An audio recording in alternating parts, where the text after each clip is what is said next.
Welcome to the Salmon Runs YouTube. Enjoy the video. In this video, I will explain how to change door mesh.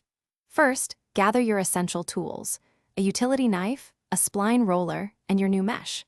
Make sure to measure your door frame accurately to determine the correct mesh size, allowing for an extra 1 to 2 inches on each side. Clear your work area and lay down a protective sheet to catch any debris, ensuring a clean and safe environment for your project. Now, let's remove the old mesh. Carefully pry out the old spline from the door frame using a flathead screwdriver or a specialized spline removal tool.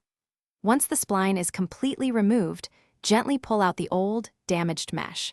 Take your time with this step to avoid damaging the frame. Finally, clean the spline groove thoroughly to ensure a smooth and clear surface for the new mesh installation. Next, it's time to install your new mesh. Lay the new mesh over the door frame, ensuring an overhang of about 1 to 2 inches on all 4 sides. Begin by using your spline roller to press the new spline into the groove, starting from one corner. Work your way around the entire frame, keeping the mesh taut as you go. This prevents sagging and ensures a tight, professional finish. For the finishing touches, carefully trim any excess mesh with your utility knife, leaving a clean, professional edge around the entire frame.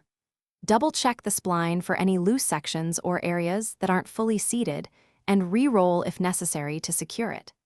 Finally, test the door's operation to ensure the new mesh is perfectly secure and fully functional, providing excellent protection. Thanks for watching. Consider subscribing if we helped you.